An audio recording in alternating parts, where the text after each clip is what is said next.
I want to talk a little bit about the implications that my mandate can have and the kind of assistance my mandate can provide in discussions around debt, taxes, and illicit financial flows, and their implication for the raising of living standards around the world. I do four main things as the mandate holder on foreign debt at the United Nations. I look around and visit countries. My most recent visit was Angola, so whoever's here from Angola, I'd be happy to have a candid conversation with you. So I do country visits. I do technical visits, which are closed-door visits to countries. But I do two things in addition to that, which I think are some of the most important tools people can have. I provide unbiased reports on thematic issues that I think are facing the world.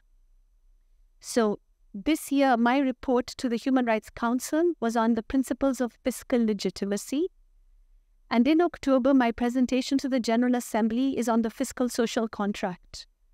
These are concepts that are critical to the ability of not only countries and continents, but also the world in finding ways to move into a new fiscal order and a new economic order, which is a conversation taking place across the world as we speak. But lastly, and I think most importantly, my mandate writes letters to global leaders, to the IMF, to the members of different elements of the United Nations, but also to private sector bondholders like BlackRock.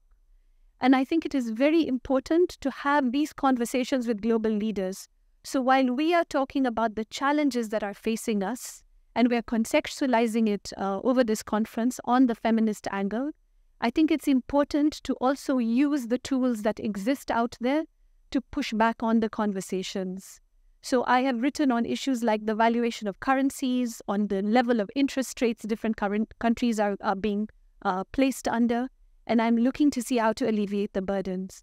But most importantly, I think while we are talking about debt, credit rating agencies, interest rates, we also have to talk about the fact that debt is supposed to be taken to raise the living standards of people.